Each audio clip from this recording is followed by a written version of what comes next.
The British Army is the principal land warfare force of the United Kingdom. The force was initially administered by the War Office from London, which in 1964 was subsumed into the Ministry of Defence. The professional head of the British Army is the Chief of the General Staff. The full-time element of the British Army is referred to as the Regular Army and has been since the creation of the reservist Territorial Force in 1908. All members of the British Army swear allegiance to the monarch as Commander-in-Chief. However, the Bill of Rights of 1689 requires parliamentary consent for the Crown to maintain a standing army in peacetime. The UK Parliament approves the continued existence of the Army by passing an Armed Forces Act at least once every 5 years. Throughout its history, the British Army has seen action in a number of major wars involving the world's great powers,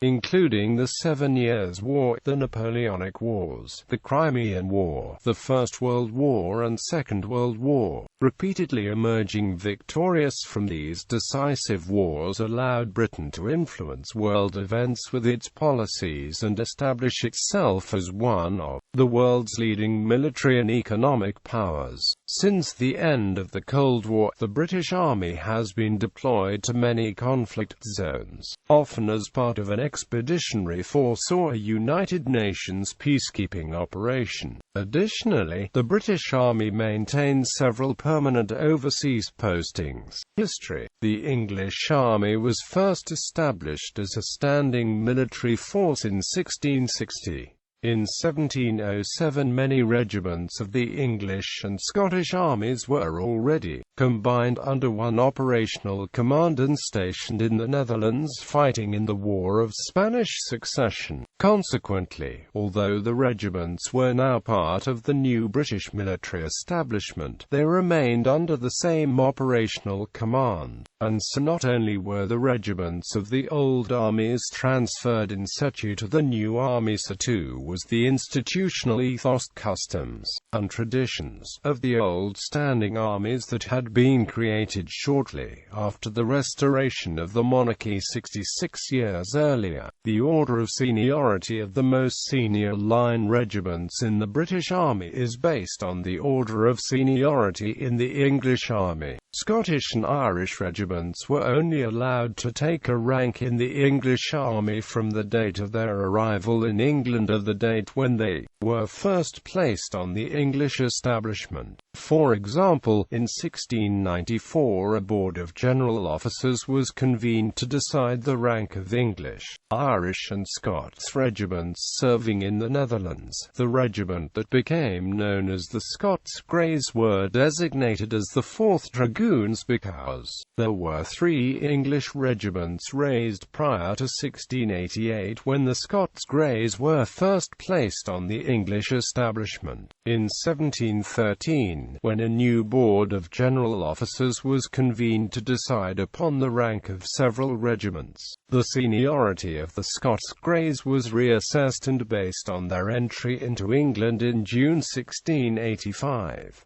At the time there was only one English regiment of dragoons, and so after some delay the Scots Greys obtained the rank of 2nd Dragoons in the British Army. Following William and Mary's accession to the throne, England involved itself in the War of the Grand Alliance, primarily to prevent a French invasion, restoring Mary's father, James II. Following the union of England and Scotland in 1707, and the creation of the United Kingdom of Great Britain and Ireland in 1801, British foreign policy on the continent was to contain expansion by its competitor powers such as France and Spain. Spain, in the previous 2 centuries, had been the dominant global power, and a chief threat to England's early transatlantic ambitions, but was now waning. The territorial ambitions of the French, however, led to the War of the Spanish Succession and the Napoleonic Wars. Russian activity led to the Crimean War. After 1745, recruits were increasingly drawn from Scotland. By the mid-1760s, between 1/5 and 1/3 of officers were from Scotland. For the time of the end of the 7 Years' War in 1763, Great Britain was the leading naval power and with France one of the two economic powers of the world. Early British Empire. The British Empire expanded in this time to include colonies, protectorates, and dominions throughout the Americas, Africa, Asia and Australasia. Although the Royal Navy is widely regarded as having been vital for the rise of the British Empire and British dominance of the world, the British Army played an important role in the colonization of India and other regions.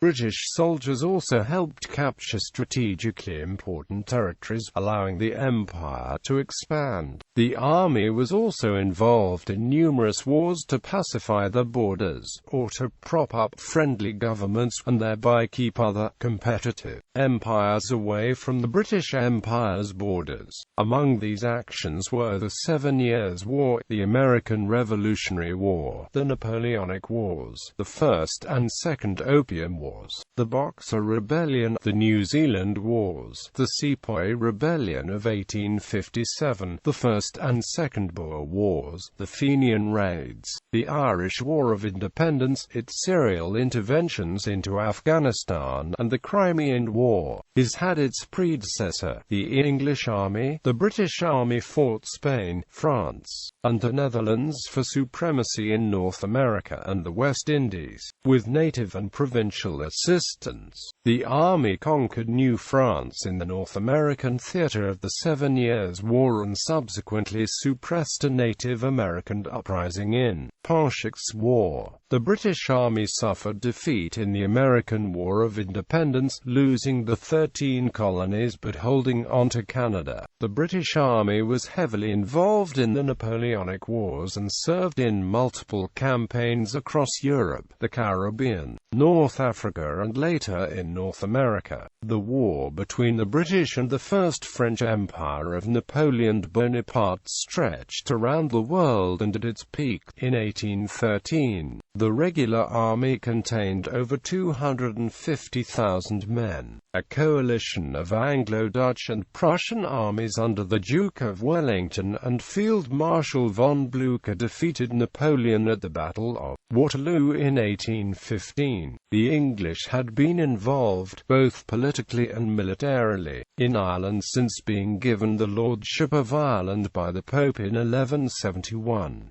The campaign of the English Republican protector Oliver Cromwell involved uncompromising treatment of the Irish towns that had supported the Royalists during the English Civil War. The English army stayed in Ireland primarily to suppress numerous Irish revolts and campaigns for independence, in addition to its ongoing conflict with ethnic Irish nationalists. It was faced with the prospect of battling Anglo-Irish and Ulster Scots peoples in Ireland, angered primarily by unfavourable taxation of Irish produce imported into Britain, who, alongside other Irish groups, had raised their own volunteer army and threatened to emulate the American colonists if the conditions were not met. Having learned from their experience in America, the British government sought a political solution. The British Army found itself fighting Irish rebels, both Protestant and Catholic, primarily in Ulster and Leinster in the 1798 rebellion, in addition to battling the armies of other European empires in the battle for global supremacy. The British Army fought the Chinese in the First and Second Opium Wars, and the Boxer Rebellion Maori tribes in the first of the New Zealand Wars. Nawab Siraj-ud Daulat's forces and British East India Company mutineers in the Sepoy Rebellion of 1857, the Boers in the First and Second Boer Wars, Irish Fenians in Canada during the Fenian Raids and Irish separatists in the Anglo-Irish War. The vastly increasing demands of imperial expansion, and the inadequacies and inefficiencies of the underfunded, post-Napoleonic Wars British Army, and of the militia, yeomanry, and volunteer force, led to the Cardwell and Childers reforms of the late 19th century, which gave the British Army its modern shape, and redefined its regimental system. The Haldane reforms of 1907 formally created the Territorial Force as the Army's volunteer reserve component by merging and reorganizing the volunteer force, militia, and yeomanry. World Wars. Great Britain's dominance of the world had been challenged by numerous other powers in the 20th century, most notably Germany. A century before, it was still vying with Napoleonic France for preeminence in Europe and around the world, and Hanoverian Britain's natural allies were the various kingdoms and principalities of northern Germany. By the middle of the 19th century, Britain and France were allied in preventing Russia's appropriation of the Ottoman Empire. By the first decade of the 20th century, however, the United Kingdom was allied with France and Russia. When the First World War broke out in August 1914, the British Army sent the British Expeditionary Force, consisting mainly of regular army troops, to France and Belgium to prevent Germany from occupying these countries.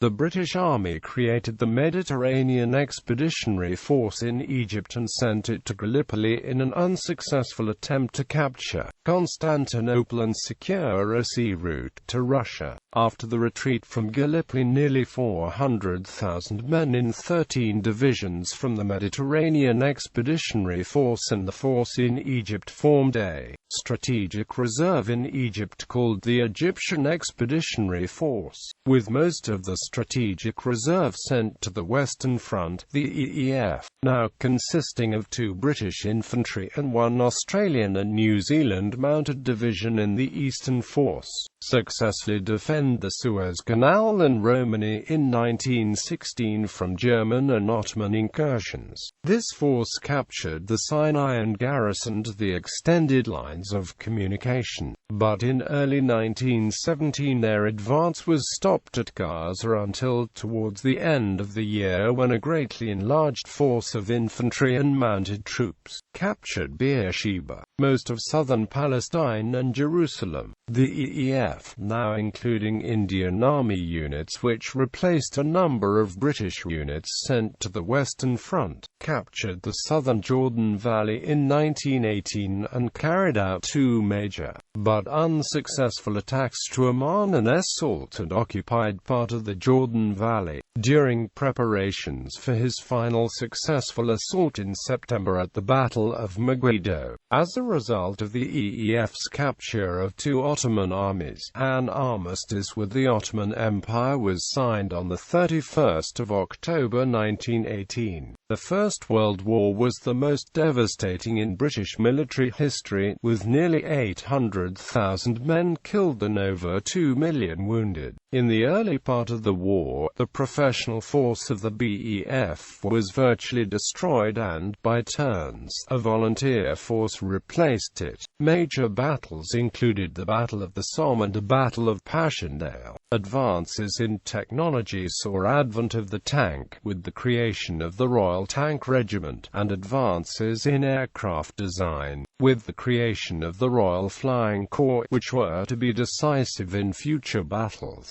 Trench warfare dominated strategy on the Western Front for most of the war, and the use of chemical and poison gases added to the devastation. The Second World War broke out in September 1939 with the German army's invasion of Poland. British assurances to the Polish led the British Empire to declare war on Germany. Again, as in the First World War, a relatively small British expeditionary force was sent to France, only to be hastily evacuated as the German forces swept through the Low Countries and across France in May 1940.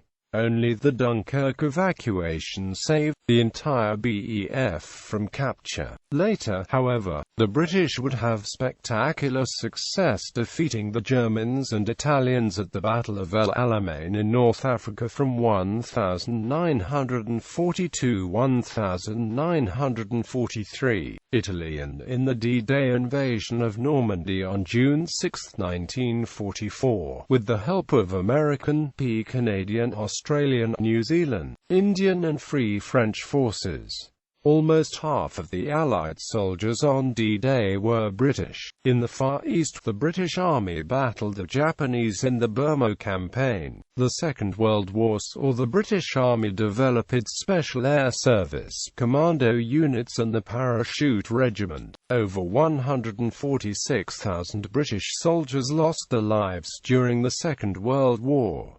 Post-colonial era. After the end of the Second World War, the British Army was significantly reduced in size, although national service continued until 1960. This period also saw the process of decolonization commence with the partition and independence of India and Pakistan, followed by the independence of British colonies in Africa and Asia. Accordingly, the Army's strength was further reduced, in recognition of Britain's reduced role in world affairs, outlined in the 1957 Defence White Paper. This was despite major actions in Korea in the early 1950s and Suez in 1956. A large force of British troops also remained in Germany, facing the threat of Soviet invasion. The British Army of the Rhine was the Germany garrison formation, with the main fighting force being 1st Corps. The Cold War saw significant technological advances in warfare, and the Army saw more technologically advanced weapons systems come into service. Despite the decline of the British Empire, the Army was still deployed around the world, fighting wars in Aden, Indonesia, Cyprus, Kenya and Malaya. In 1982, the British Army, alongside the Royal Marines, helped to liberate the Falkland Islands during the Falklands conflict against Argentina, after Argentina's invasion of the British territory. In the 3 decades following 1969, the Army was heavily deployed in Northern Ireland to support the Royal Ulster Constabulary in the conflict with Republican paramilitary groups, called Operation Banner. The locally recruited Ulster Defence Regiment was formed, later becoming Home Service battalions in the Royal Irish Regiment in 1992, before being disbanded in 2006. Over 700 soldiers were killed during the Troubles. Following the Irish ceasefires between 1994 and 1996 and since 1997, demilitarization has taken place as part of the peace process, reducing the military presence from 30,000 to 5,000 troops. On the 25th of June 2007, the 2nd Battalion Princess of Wales's Royal Regiment vacated the Army complex at Besbrick Mill in Armagh. This is part of the normalisation programme in Northern Ireland in response to the IRA's declared end to its activities. Today, personnel. The British Army is purely a professional force since national service came to an end. The full-time element of the British Army is referred to as the Regular Army since the creation of the reservist Territorial Force in 1908. The size and structure of the British Army is continually evolving. Accordingly, the Ministry of Defence publishes monthly reports on personnel. Figures for the 1st of May 2016 show 84,760 regulars, 2,850 Gurkhas and 28,800 Army reservists. Of those Army reservists, 23,270 were trained. The future transformation of the British Army is referred to as Army 2020, which is the result of the 2010 Strategic Defence and Security Review. According to the Ministry of Defence, Army 2020 will ensure that the British Army remains the most capable army in its class, and enable it to better meet the security challenges of the 2020s and beyond. Initially, the SDSR outlined a reduction of the regular British Army by 7,000 to a trained strength of 95,000 personnel by 2015. However, following a further independent review on the future structure of the British Army, Future Reserves 2020, it was announced that the regular army will be reduced to a trained strength of 82,000, while the Army Reserve will be increased to a trained strength of around 30,000 personnel. There will be an added margin for soldiers in training. This reform will bring the ratio of regular and part-time personnel of the British Army in line with US and Canadian allies. Perhaps the most important aspect of Army 2020 is that the Army Reserve will become fully integrated with the regular army and better prepared for overseas deployments and operations. In addition to the active elements of the British Army, all ex-regular army personnel remain liable to be recalled for duty in a time of need. This is known as the Regular Reserve. The Regular Reserve is separated into two categories, A and D. Category A is mandatory, with the length of time serving in Category A depending on time spent in regular service. Category D is voluntary and consists of personnel who are no longer required to serve in Category A. Regular reserves in both Category A and D serve under a fixed-term reserve contract and are liable to report for training a service overseas and at home. These contracts are similar in nature to those of the Army Reserve. The long-term reserve is also part of the regular reserve but excludes personnel serving in categories A and D. Unlike the other reserve, the long-term reserve do not serve under a contract of any sort. Instead, they retain a statutory liability for service, and may be recalled to service under Section 52 of the Reserve Forces Act 1996. In 2007 there were 121,800 regular reserves of the British Army, of which 33,760 served in categories A and D. Publications since April 2013 no longer report the entire strength of the regular reserve. Instead, they only give a figure for the regular reserves serving in categories A and D only. They had a reported strength of 30,000 personnel in 2015. The table below shows historical personnel trends of the British Army from 1710 to 2010. The Army Reserve, or Territorial Army, as it was known then, did not come into existence until 1908. Notes: 1710 to 1900, 1918 ANAMP, 1945, 1920, 1930, 1950, 1960, 1970, 1980 to 2000, 2010. End of the First World War. End of the Second World War. C. National service ends. D. End of the Cold War. E. Figures rounded to nearest thousand. Equipment: infantry. The basic infantry weapon of the British Army is the L85A2 assault rifle, sometimes equipped with an L17A2 underbarrel grenade launcher. The rifle has several variants, such as the L86A2, the light support weapon, and the L22A2 carbine issued to tankers. Support fire is provided by the FN Minimi light machine gun and the L7 general purpose machine gun, indirect fire by 51 and 81 mm mortars. Sniper rifles used include the L118A1 7.62 mm, the L115A3 and the AW50F, all produced by Accuracy International. Some units use the L82A1 50 caliber Barrett sniper rifle. More recently, the L128A1 combat shotgun has been adopted, and is intended for close quarters combat in Afghanistan. Armour. The British Army's main battle tank is the Challenger 2. Other armoured vehicles include the Supercat Jackal MWMIK and the Iveco Panther CLV. The Warrior infantry fighting vehicle is the primary armoured personnel carrier, although many variants of the combat vehicle reconnaissance are used too, as well as the Saxon APC in the FV430 series, which is now having its engines and armour replaced and returned to frontline service as the Bulldog. The British Army commonly uses the Land Rover Wolf and Land Rover Defender. Artillery. The Army uses three main artillery systems: the multi-launch rocket system AS-90 and L-118.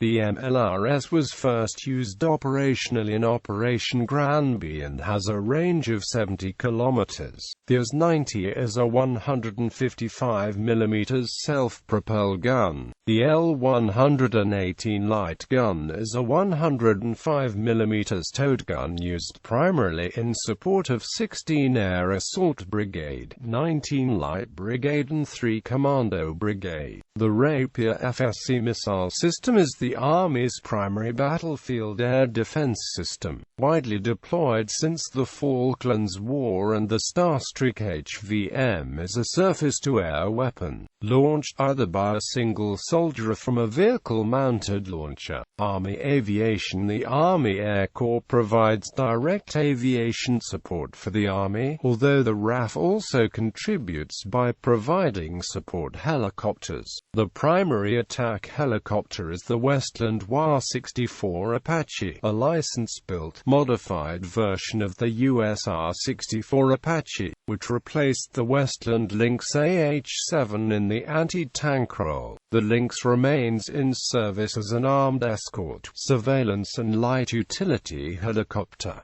Other types are used in specialized roles, e.g., the Westland Gazelle as a light surveillance aircraft and the Bell 212 for support in specific jungle, hot and high environments. The Eurocopter AS-365 Endorphin is used for special operations aviation, and the Britain Norman Islander is a light fixed-wing aircraft used for airborne reconnaissance and command and control.